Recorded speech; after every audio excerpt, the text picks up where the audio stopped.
Welcome to the Take 92 podcast. My name is Sammy Warm Hands. I am your host, and today I am thrilled to welcome someone very important from the scene I grew up in, from Portland, Oregon, Tyler King of Berzerk.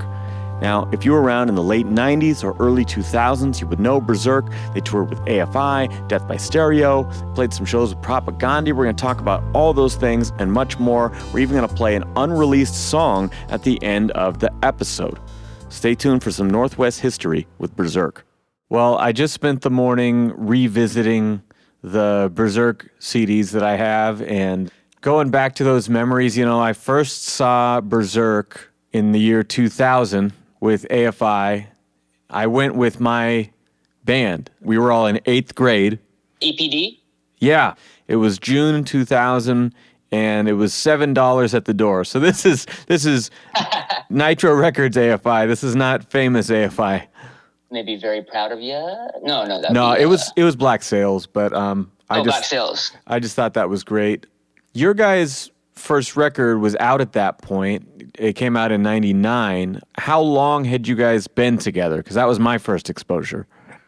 So Berzerk had many different lineups over the years and also many breakups. Joanne and I, who sang for the band in high school, had a band called Half-Wit. That would have been 1996, the one show he played. So Berzerk began the night of Half-Wit's only show.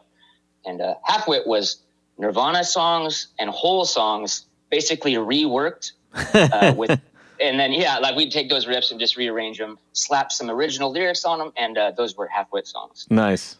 Mandy, who was in Berzerk, was there that night. She went to high school with us, or who would end up being in Berzerk. She basically came with some guys from a band called National Guard. Did you ever see or hear those guys? Not that I remember.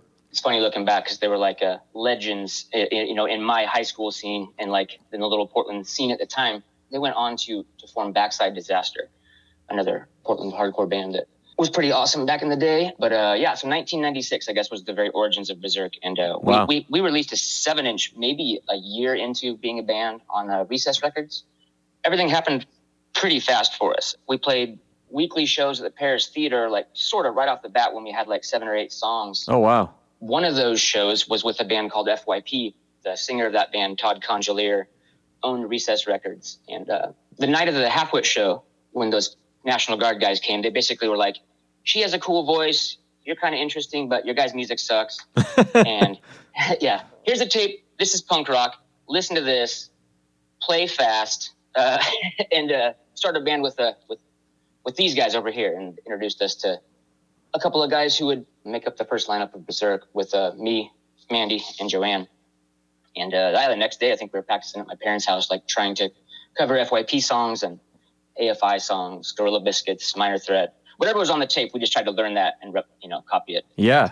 So by the time you saw us, I guess maybe 3 or 4 years we'd been a band. And at the time, you guys were really exciting to me because They After Me, which was the name of the album, was maybe the third hardcore CD that I even owned, because I had the Beastie Boys hardcore record, I had Scratch the Surface from Sick of It All, and then all those Nitro bands that sort of had elements of hardcore at the time, AFI, Vandals, Guttermouth, that sort of thing.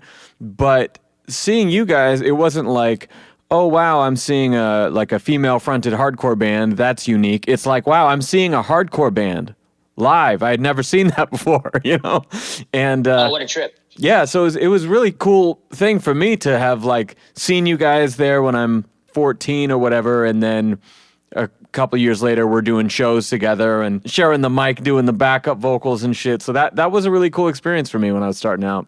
Oh, that's awesome. It's funny to hear us characterized as a hardcore band. I've been thinking a lot, leading up to this the last week or two, about those days and sort of how everything unfolded for Berzerk. We sort of existed in 3 completely different and sometimes opposing worlds musically. Yeah. We had some straight edge members of the band at times. Yeah. Others who drank. We would get these shows with sometimes hardcore straight edge bands, and a lot of people thought we were a straight edge band. I think we even had some straight edge lyrics, but also we had an existence in the Riot Girls scene. We played with Bikini Kill, Slater Kenny, and then we had some shows where those two audiences did not get along so well. Yeah. The sort of violent mosh pit, hardcore dancing mixed with a crowd that kind of just wants to dance we also were kind of on a grimy pop punk label, but we would play with these hardcore bands, and just kind of all over the place. And so I don't really know what we are known as. I mean, I guess I could only speak for myself, but that record to me sounds a lot, and I mean this in a good way because I love that record, but it sounds a lot like Shut Your Mouth era AFI. You know, it's got distorted vocals and chunky guitars and fast tempos and all this shit that was more or less new to me, at least in that combination of sounds. You know, at the time, it's blurry to me visually, but I only remember you guys as a 4-piece ever. And when I was re-listening, I looked back and there was actually a second guitarist on that first album. I didn't even remember that. Yeah, so I often, especially early, was extremely sloppy live. I think part of what our charm was... Weren't we all? We were definitely best a live band. Our recordings are pretty much just like one-offs live. We didn't do... I've been listening to a lot of your podcasts, and one of the things I admire about you and a lot of people that do recording properly is the amount of time that you put into demoing and getting your equipment dialed in. Yeah. We would just plug and play, man. I'm glad that you say that because I was reflecting on it too and thinking, wow, you guys, aside from like Good Riddance, if you would count that, you guys really would have been the first hardcore band that I even saw live. And I had already been in a band playing punk rock for a couple of years. And so when DFS drops off the face of the earth for a while and we're making records and not playing shows, that's not weird to me. It might be weird for other people that like they exist to play shows and then eventually record those songs. But like I started out having only heard CDs, making my own songs before ever playing or even seeing shows, you know? Like I was just always caught by the music and wanted to write songs, you know? So it's totally opposite how other bands sounds like you guys approached it of like, wow, we've been playing shows. We really need something to give people. I guess we better go somewhere and record these songs, you know? We never really had a place to practice in those early days. We would, Mandy was going to school down in Eugene at the University of Oregon, and Chad, who played drums at the time, and I would pretty much just get together and he would tap on his knees and I would like strum a guitar and we would write some riffs like, kind of in the vein of like Ignite or early AFI or Gorilla Biscuits. And then we would record that on a boombox, give a cassette tape to Joanne, say, make some vocals, send that cassette tape to Mandy in Eugene. And we get like an offer from, say, AFI to open for them in Portland. It's like, oh, we got to like put these songs together. The girls were always in school. And so it'd be like summertime. Okay, we need to like put these songs together. And a lot of times we'd have just a handful of practices in somebody's living room and then take off on the road. And what's really sad is that by the end of those tours, I always felt like we'd come back really tight. Yeah. And I kind of feel sorry for the people that would have seen us in the first few weeks. I always felt like the momentum is so hard to capture. And so I really want to ride it as much as I could. But I want to rewind a little bit because for people who... a lot of us take it for granted now that you can make an iPhone memo and you can text it to somebody or you can record a demo in your bedroom and you can Dropbox it to somebody, that back then we were having to pass around cassettes and things like that or use 4 tracks to record all the layers and put this shit together, you know? It's crazy to see how far all that has come. I work in a restaurant and I work with a lot of 18 to 25-year-olds, and often when I'm trying to talk about Berzerk and give it any context, it's hard for me to explain the context of the times because I'm talking to people who grew up with such a vastly different world as far as the means to record. Or even just, I think I mentioned this to you, even just like they'll say, oh, I'll look you up. And I'm like, you might not find us. If you look up Berzerk, you find that Eminem song that is spelled the same as our band name. I found a lot of anime. Yeah, I mean, you were right, though. And when you said that there's really... just because of the time in which you existed was so early internet, you know, we had like Angel Fire and Tripod websites for our bands at that time. We had Live Journal and things like that prior to social media. But part of the reason this was interesting to me was that like, wow, has this band really never been properly documented on the internet? And for someone who was influential to me, I think that's cool we get to do that now. Man, it's cool to hear you say that we're influential. Actually, just check this out. I thought you might think this was cool. This is Rats on the Wall, Brad from F-. I just met him the other day for the first time. Yeah, that's what made me go digging for this. I found this like 5 minutes before we hopped on here. But dude, they cover a Berzerk song. I don't know if you can see that. Oh, really? They covered Traitor. That's awesome. He wrote me like 10 years ago on Facebook randomly and said, "Hey, I'm putting a band together and could we cover this song?" Like, fuck yeah, dude. Please just like let me know when it's out. Yeah. Stuff like that will happen to me occasionally where I go, man, we did have, a mark in the punk rock and hardcore scene. But you're right. It's totally not documented well on the internet. I'll look up shows sometimes that we played specifically and I'll find a review. Or if you attach Recess Records to Berzerk, then you can find our albums or find a maybe link to our old MySpace page or something. But a Discogs link or an eBay link or something like that. But yeah, there's really not a hell of a lot out there. You mentioned getting to open for AFI, for example. Only a year after your first record, you dropped the EP, The Silence Kills, and it seems like you guys had momentum because you're playing with AFI, Death by Stereo, all these great bands. Did you feel like something special was happening at the time with that momentum? Oh, man. I think back to those times with like the utmost fondness because when you're going through that, you can literally feel it in everything you do, that momentum. Honestly, we were, in my opinion, never that tight of a band, but I think we had a charm. I think we enjoyed what we were doing so much that people gravitated towards that. Joanne was a pretty charismatic front person as well. But yeah, man, Mike Thrasher in Portland helped us out a lot. It was like it almost seemed like anybody that came through town, like every other time, he would just call us. Yeah. And so we were kind of lucky in that sense. Like you mentioned, Good Riddance earlier, we played with them. AFI we first played with in Salem in like 1997. And Davey and I hit it off talking about acne. That night, about how hard it is to play shows and have a little bit of acne and like how to try to deal with with having bad skin and being sweaty. And then to my shock, when they came into Portland like half a year later, they asked about us and we want to have Berzerk on the show. That's so cool. That floored me because they were on that tape that I was given the first night I was introduced to punk rock. AFI was one of the bands. Wow. They were different, man, early on. Like I got to play with a lot of my favorite bands. Back then, it was like a dream come true, one after another. But those dudes, even like you said earlier, before being famous AFI, they were at a different level of a live show, man. I went back recently and watched, not the Portland show, but some footage from the tour that we first played with them on, which would have been after Answer That and Stay Fashionable, but before Very Proud of You. Yeah. And they were just so damn good live. He's got to be the most charismatic human being I've ever met. Yeah, man, I still hold those shows because I saw them, that show with you guys, and then a year later they had HIMSA, Distillers, and AFI, and those shows back to back of Black Sails and All Hallows were some of the best shows to this day that I've ever seen because you get like 600 people crammed in a 500 capacity room, and they are just fervent fans who are singing louder than the PA and watching Davey.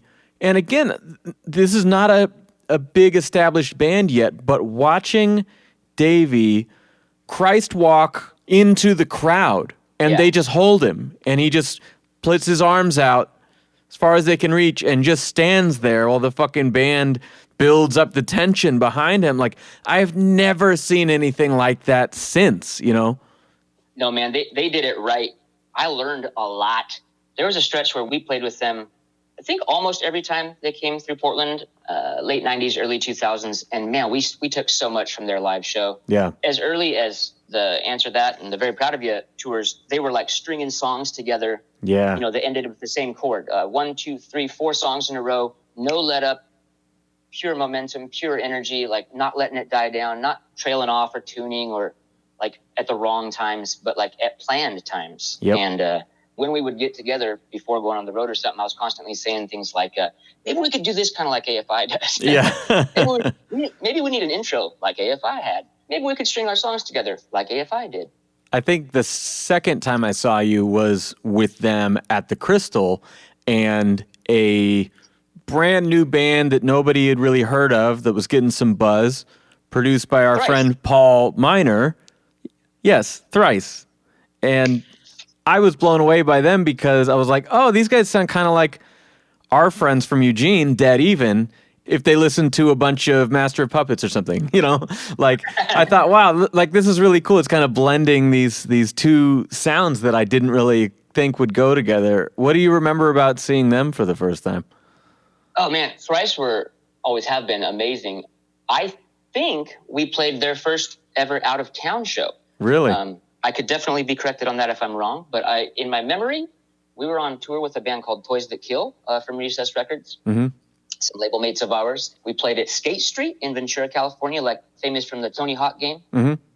Thrice were there, and they had better equipment than everybody and were tighter than everybody. And I'm pretty sure I remember them saying it was their first show. Wow. I remember we back in the day, you'd always check the thank you lists. Bands thank you lists, see who they thank and stuff. And I think we made it into their first couple thank you lists based on like playing that show and then a couple, maybe 2 or 3 times that we played with them in AFI together. But that's awesome. That sort of stuff, helps spread your name when you're trying to come up in that world, for sure.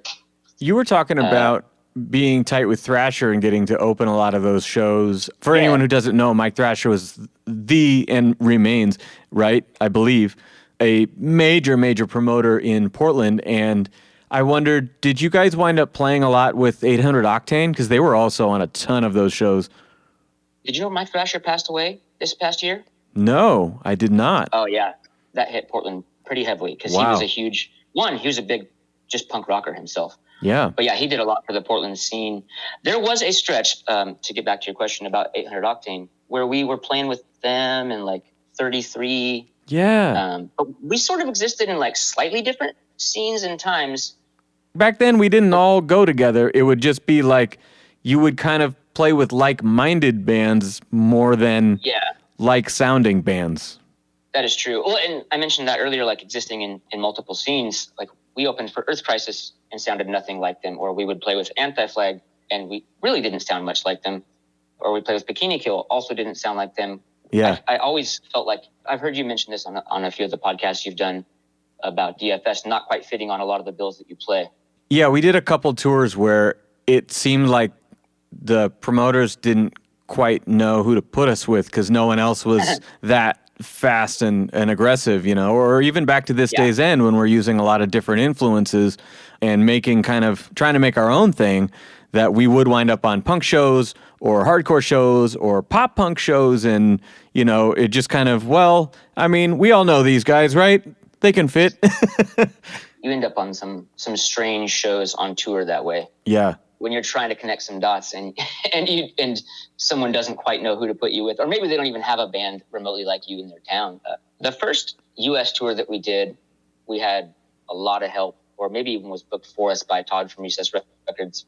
But then I shook a lot of hands on that, wrote a lot of contacts down. And when I finally booked my own U.S. tour, one of the shows was in Billings, Montana. Mm-hmm. And the guys wrote to us and said, hey, we'd love to have you here.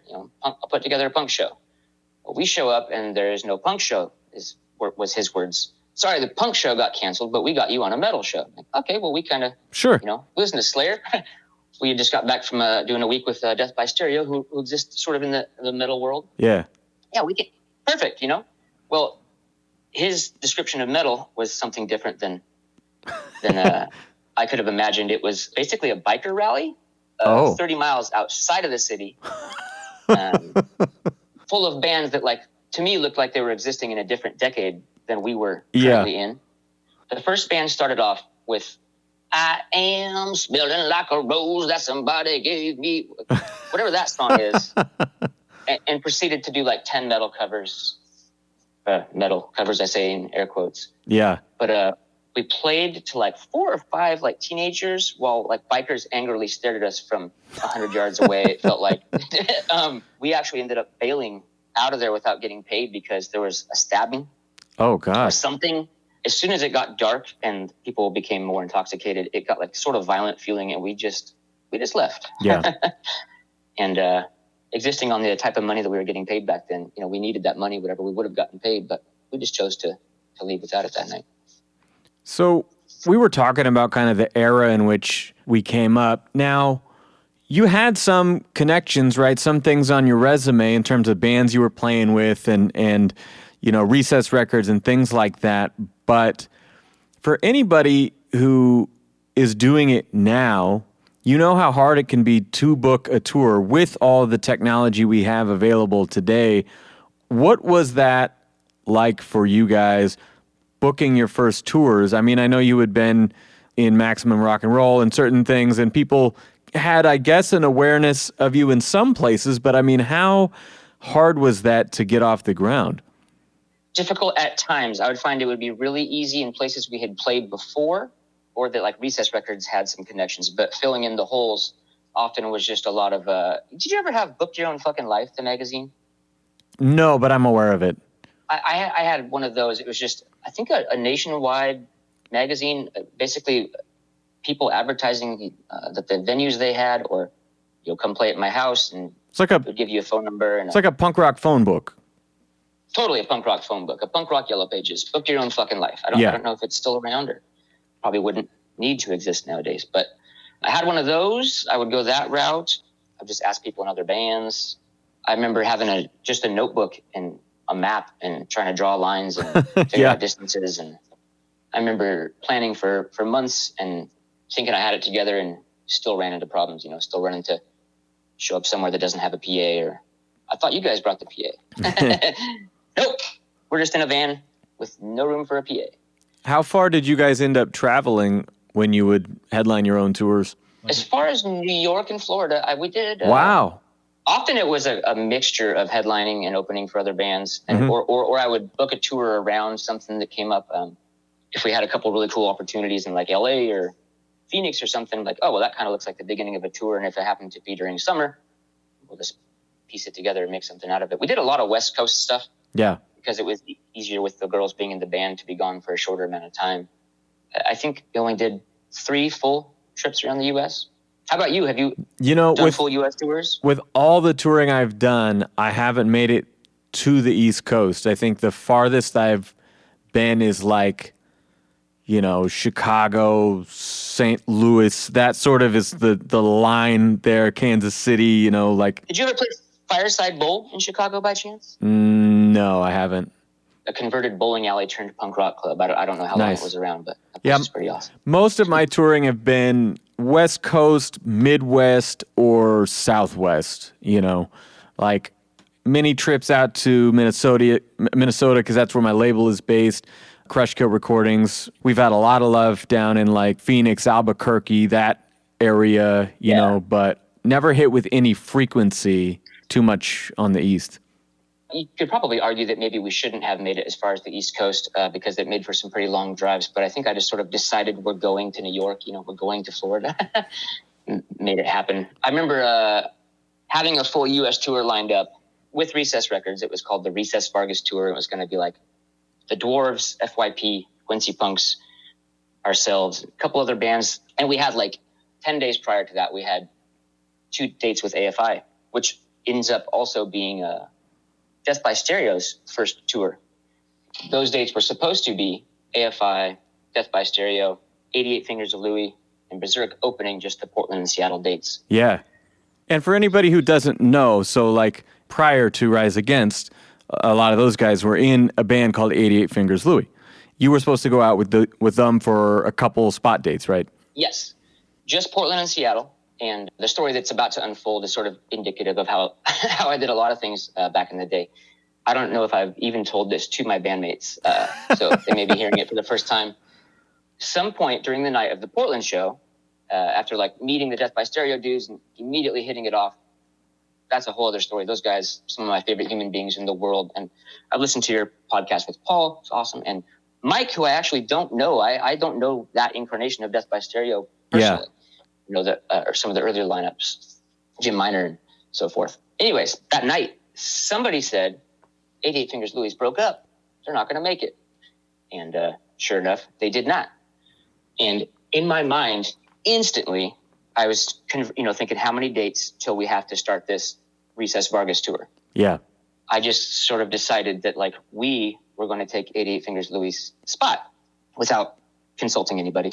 At some point in the night, I asked Davey from AFI if it were okay with him if I contacted whoever I needed to contact about possibly taking over in the short term those spots. Yeah.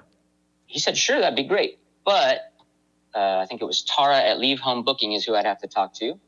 At that point, I think I told my bandmates, hey, guys, clear your schedules. We are going on tour with AFI. That was not really yet true. We had a Seattle date the next night. I spent the better part of that day trying to get a hold of Tara and could not. This was, I say pre-cell phone, meaning we didn't have cell phones. I'm sure they existed, but... Yeah, but no texting or any of that. Yeah, I had a calling card. I was stopping at payphones and leaving messages. And with no number to call back at, I really needed to get through.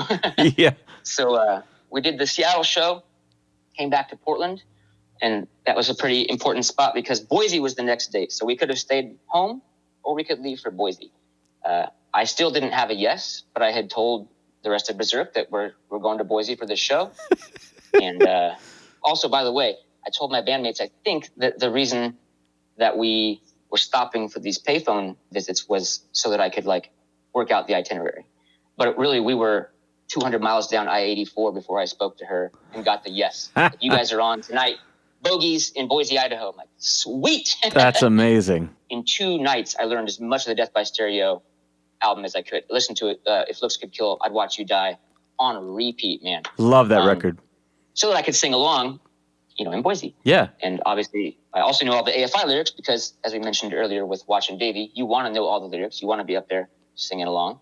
So yeah, another awesome show in Boise that night. And at some point, pretty much the same thing unfolded, but with more authenticity, with more of a chance of it actually happening. I said, hey, can we also do tomorrow? Where's tomorrow? We ended up doing Salt Lake City, much in the same fashion, Denver, and then got an invitation to go to Detroit, but it was like looking at a map, looking at how many days we had to be at the Recess Records Vargas first date, and just could not do it. I really wished that I had one more week off and could have made both those things happen. But that's awesome. That tour was crazy because they had a writer I'd never seen, man. Vegan spread, vegan burritos. Us and Death by Stereo were, I think, with permission, munching on their snacks. Yeah, as often as we could.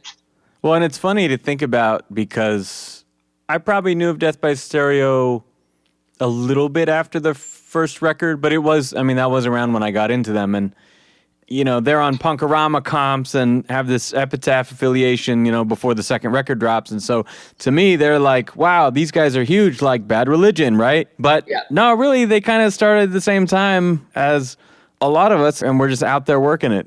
I had not heard of them, but that was another case where I was just blown away by a band live. Yeah. These guys are shredding like Iron Maiden. The drummer at the time was unlike anything I'd ever seen. I never answered your 4-piece question about Berzerk way earlier, but we often were a 5-piece because I played pretty sloppily live, liked to jump around a lot, and often my chord would come out, and so we were tighter as a 5-piece and enlisted help along the way several times. One of those times was with a guy from the Midwest who was a classically trained drummer, but he was playing guitar in Berzerk for a short while, and he was in the band for those Death by Stereo shows, and he was just blown the fuck away by I think it was Sid who was drumming on the If Looks Could Kill, I'd Watch You Die record. They've had a lot of drummers, and each one of them a shredder, so I couldn't tell you specifically, but yeah, I think that dude quit Death by Stereo to go back to drum school, if I recall, which I thought was just insane because he was, to me, the best drummer I'd ever seen at that time. What? But yeah, man, those days are very nostalgic for me. That whole era of music and the things we got to do back then. I'm trying to find footage of, I can't remember if it was a house or if it was a co-op of some kind. I want to say Countdown to Life. Played. The Lorax, right? Yeah, the Lorax. Yeah, I remember. Somewhere I have footage of that. I would love to see that because that show was rad, not only just because we're playing with you guys, we're playing with Countdown, 2 bands that we love, and we played a ton with Countdown and a little bit with you guys, and I can still picture you, because we're playing basically in an emptied out living room, where they would do shows, and I can picture you running up the wall to do jumps, Catwoman in the new Batman movie. And because those places were like on campus and they're sort of like adjacent to frats and stuff like that, there were like Pabst cans lining all the windowsills and all this shit. And so we were having an all ages show, but the cops came because of the noise and they saw all the beer cans. And when we were playing, they shut the show down. And they wouldn't. I remember that now. So they take everyone outside on the lawn or whatever. I am just trying to get our gear from inside, and they won't let us back in the building. They're like, no, everyone get out of here or whatever. I'm like, it's my fucking show. I've got $10,000 worth of equipment in that room. I'm not going to leave it here. Like, I need to take our shit home. Yeah. And they wouldn't let us back in because they had this whole thing about that we're, facilitating underage drinking and blah, blah, blah. And I was like, dude, if you knew anything about who you were saying this to, that would be hilarious, okay? Like, I'm in a straight edge band. Like, come on, like, please. These are my Pabst cans. That is my equipment. I have nothing to do with these people who fucking live here. This is a show that's separate from that. But they just saw the cans and went wild. Dude, on that Recess Vargas tour that I mentioned earlier, this is probably like 1999 or 2000, we had a date in West Palm Beach, Florida. Leading up to it, we had heard, hey man, Anti-Flag just got jumped at that same club. Wow. They got jumped by skinheads and for having an upside down American flag or something, which, that's their aesthetic. I was a little nervous about that because I worry about everything. Also nervous because the band that was headlining that tour, FYP, some of the members are now in a band that I love called Toys That Kill, who's on Recess Records. Mm-hmm. They had a song about a guy named Ian Stewart, who was the singer, I believe, of a skinhead band in like the 80s named Screwdriver, I want to say. Oh, and yeah. He passed away, I believe. And the context of the song was like, Ian Stewart as a crash test dummy didn't end racism. That's like the chorus. Berzerk actually used to cover that song. And I don't know too much about it, but I know that it's got to be the reason that what happened that night happened. All I know is from reputation that band is one of the more well-known Nazi bands. So the FYP had a song talking shit about that guy. When we arrived at the venue, I immediately noted that most of the people I saw there were skinheads. I never too quick to know racist from not racist. I know there's a whole scene there. I don't know too much about it. Yeah. I just noticed an alarming amount of skinheads for a punk show. Also, like promoter was, the bartender was. Long story short, we played, and FYP, who is the headliner, probably 12 to 14 songs or something they're going to play. Most people are there to see them. I want to say they played like a song and a half before the room filled with skinheads. Whoa. The FYP dudes are like, 5'9", 5'10", nice guys, not really fighters. We were a couple of guys about the same size and a couple of girls in Berzerk. Yeah. Not much of a brawling bunch. A song and a half in, somebody's up on the stage saying, the last song. Todd's like, what? What? Singer of FYP, what? And within 30 seconds, it was just all out mayhem. It was like a scene out of a bad cartoon with beer mugs getting broken on heads. And wow. I remember being outside at one point on one side of a car across the guy that looked like he wanted to kill me, across from the guy that looks like he wanted to kill me, circling around, just trying not to make contact with this guy. And I ended up running down the street and hiding somewhere. We weren't allowed back in the venue by the people that ran it. Had to end up getting a police escort like hours later back into the venue to get our gear. Wow. Some of which was missing. And also the entire footage on VHS from that tour that had been documented up to that point also missing. Oh. Which is kind of a huge bummer. Yeah. But yeah, when you started talking about not being able to get back in to get your gear, that's what it reminded me of. I don't think about that night very often, but when I do, I can recall with some real clarity some of those details. I'm glad that in Eugene we didn't have much of that popping up around here, because I know a lot of scenes were pervaded by that.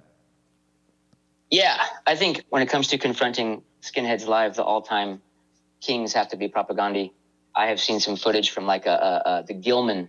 Yeah. A friend of mine in like 1996 drove down and filmed a show down there, and Chris was just almost Ian MacKay-like about like setting the tone at his own shows and saying like, this is what's going to go and this is what's not, It should be a well-known fact by now that we're not fans of pits and macho fucking violence. And if And if I watch this shit getting out of hand, I swear, I'm warning right now. I'll walk right out there and I'll shit right in the middle of it. You have to fucking deal with it. You think you like that now, but fucking wait till you get your feet in it. To probably the detriment of the show, he would completely stop things and address whatever was happening. Man, I haven't seen that footage in 25 years, so I can't recall too many details about it other than just him being like so appropriately confrontational that it was inspirational to me.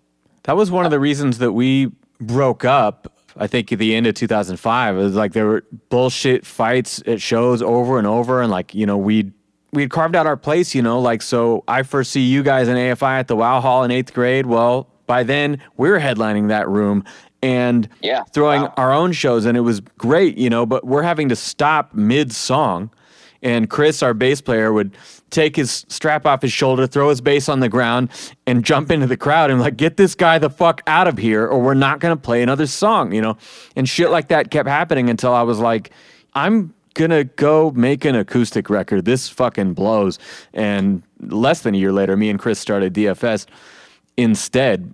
But it was just like, the heavier it got, the more aggro it got in the crowd, and not in a, you know, like, we were around the same bands. Like, if you go see Brutal Fight or Dead Unknown or some of these great Northwest hardcore bands, like, you would see hardcore dancing in a harmonious way, like a really fucking, it looked like it was choreographed. It was so well done. Like, everyone going wild and doing their crazy kicks and shit, but no one's getting hurt. It's all respect. It's all positivity. We played with Bane and Champion up there. We played with Sick of It All. And like, they were always the bands that were really about it. Were doing it out of love for the music. And the people who just wanted to fuck shit up were ruining it after a while, you know? Yeah, man, I got into those scenes, the punk and hardcore scenes, to avoid dudes like that. Yeah. When they started showing up at shows was sort of when I felt like it, maybe the scene had jumped the shark at the time, and I no longer wanted to be that much a part of it. Never wanted to get my head kicked in, and especially now that we're getting a little up there in age, I'm not at all interested in getting my head kicked in. So it's really nice when you're able to enjoy a show from a safe, comfortable vantage. That's probably the least punk rock thing I could say. No, I'm with you, man. Like, for the most part, I have always been the guy leaning on the front row. And I've had people tell me, like, oh, I thought you didn't like us, or like, tell my like listening face is intimidating or whatever, because I will be the dude in the front row with my arms crossed, right? Because I'm like looking at how the amp is dialed in, how we get it to sound like that, and I'm watching the drummer's technique with his pedal, and you know, like I'm really just trying to take it all in. And I'm not the guy that wants to fucking run around and break shit. I'm the guy that'll give you the elbow in the fucking ribs if you're smashing me while I'm trying to watch the bass player, you know? Like, I want to be 100%. up there in it, but I don't want all the bullshit, you know? Dude, and being there, especially back in the day, in the times that we're talking about, that was how you learned what amps and guitars you wanted to have, because you couldn't find them on the internet so readily. So you'd have to see, oh my God, these guys sounded great, and they were playing through that, and that's what I got to save up my money and get. No joke, man. I really, really, really wanted to meet Greg Hetson the other night. I waited outside after the Circle Jerks show to see if he would come out, because Mike, he was on the tour in the Adolescents, and he's like, yeah, I think they'll be coming out in a bit, right? Never saw him. Him and Keith, I think, vanished out at another door, but I wanted to tell him, because also in the year 2000, I saw Bad Religion for the first time. And they open with the song Don't Sell Me Short, right? And so the first thing that happens is Hetson walks out and plays the G power chord and starts going into that riff just by itself. And my 8th grade mind exploded, right? And I was like, oh my God. And so after that, I had like a stack of Musician's Friend catalogs, and I'm going through all the SGs. I'm trying to find one that looks just like his, but I can also afford it, you know? And, you know, and I remember getting that and dialing it in on my amp next to the CD to try to get it to sound like him. And, you know, 22 years later, I still play SGs. That, you know, it was all from that little moment of being there and seeing that in person, and that impact that it can have, you know? I'd love to hear your acoustic stuff, man. I haven't delved into that.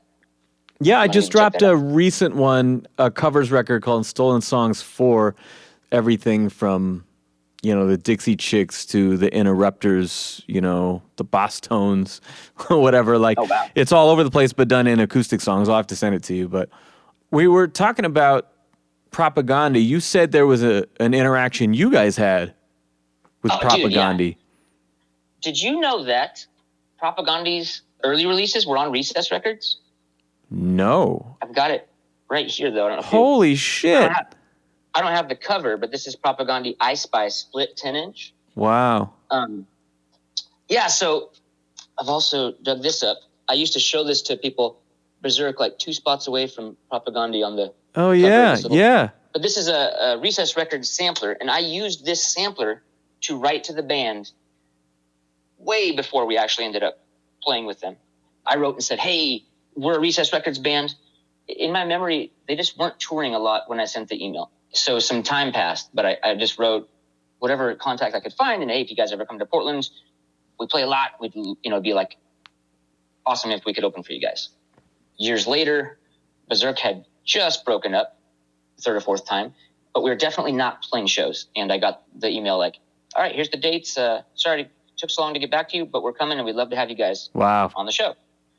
I was a little less than forthcoming with Mike Thrasher. At the time, I kind of just said Berzerk would love to do it. I kind of knew we probably wouldn't be doing the show, but I just could not say no, because for me, that's my favorite band, always have been. Propaganda, they shaped me politically in ways that no other band has. Yeah. As a teenager, they kind of pointed me in some directions that I wasn't otherwise pointed, changed me for the better. Just fucking love that band. So I just said yes, just immediate. I just sent it yes. Then I had to live with either not playing the show or making something happen. I waited and waited and waited, and the show started getting to the point of being promoted. It was Portland and Seattle that we got offered. I had basically, for 3 or 4 weeks, been jamming songs with a couple of the Berzerk guys that were more in the pop punk vein, sort of like a Dillinger 4-esque Toys That Kill type songs. I don't even think we had a name yet, but we came up with the name, called it the Medics, and said, wrote the band, wrote Thrasher, wrote whoever was the promoter in Seattle at the time, and just said, I'm so sorry, Berzerk actually cannot do this show, but we have a band called the Medics, and we can take the spot. We're 3/4 of the same band. Yeah. Just with no label and no following whatsoever. So we really shouldn't have been on. We didn't quite deserve to be on those shows. I can't say I feel bad, because it might have been the coolest 2 shows I ever played on.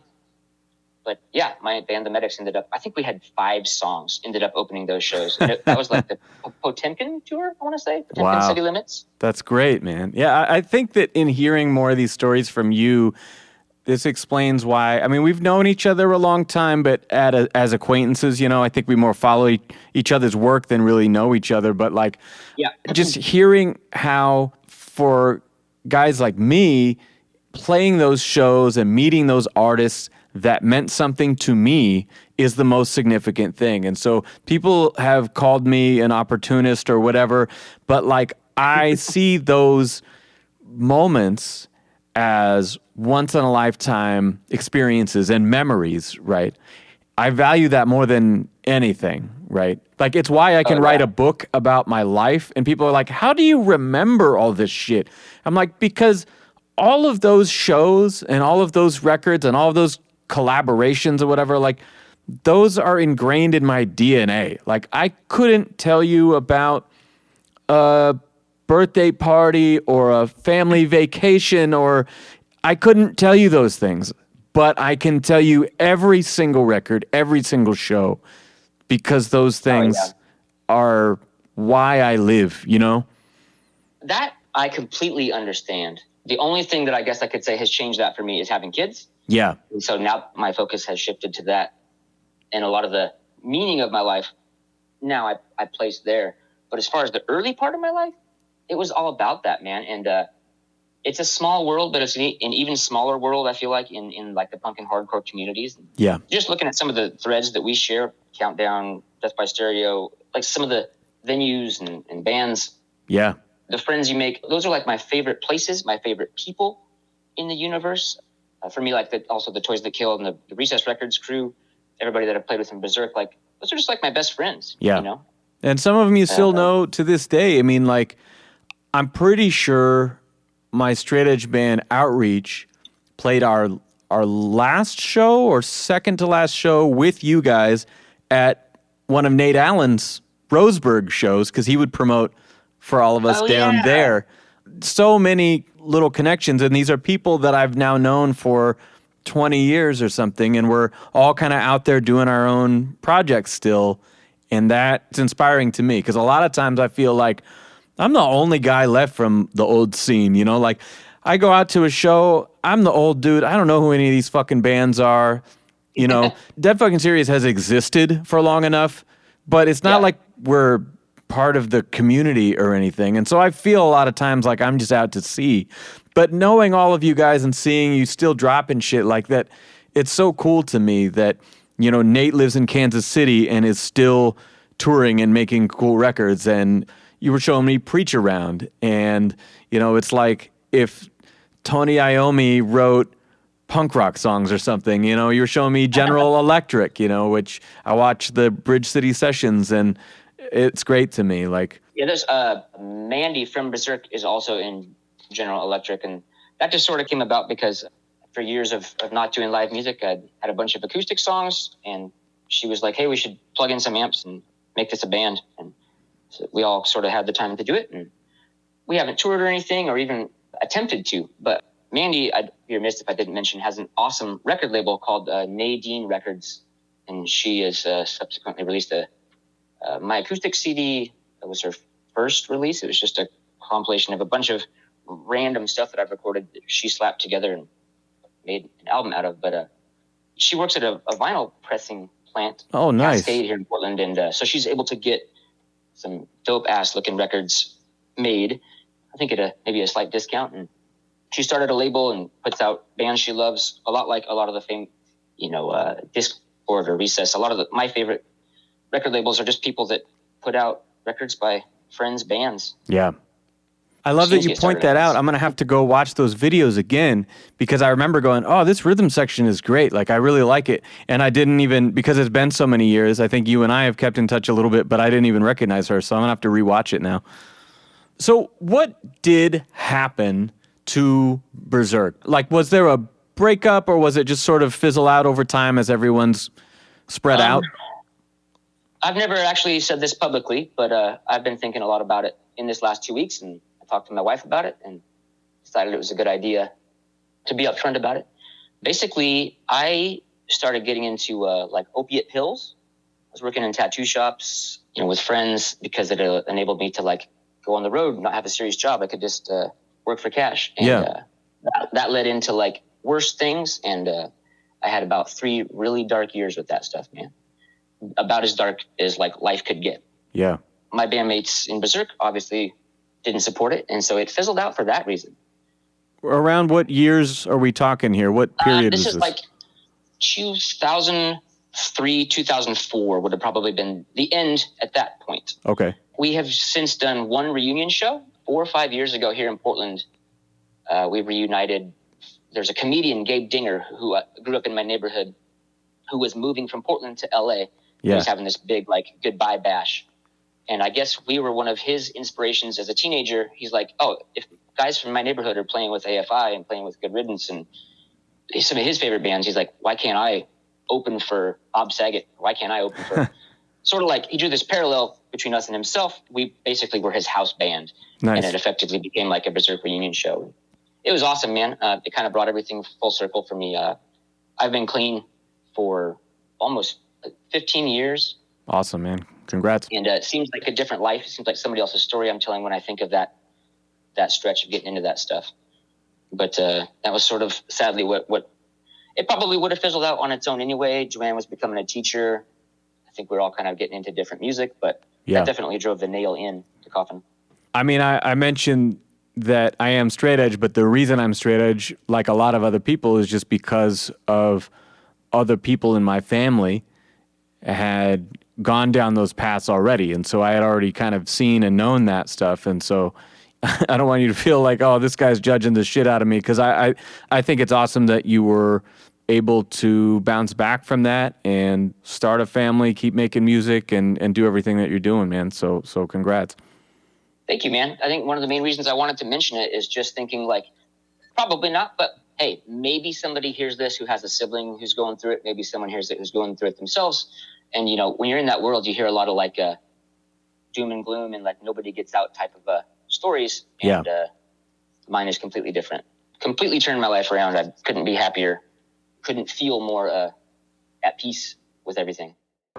All right, that is our show. Huge thanks to Tyler for coming on. It was a real treat to get to catch up with him after so many years, and I hope we get to share the stage again soon. Now, the next episode is a big one. It's 100. Okay, so for episode 100, I have a special guest, Daryl McDaniels from Run DMC. That's right, the king of rock himself. So stay tuned for that. I'm going to leave you with a track from Berzerk. This is a deep cut from the vaults. This is not the life I ordered.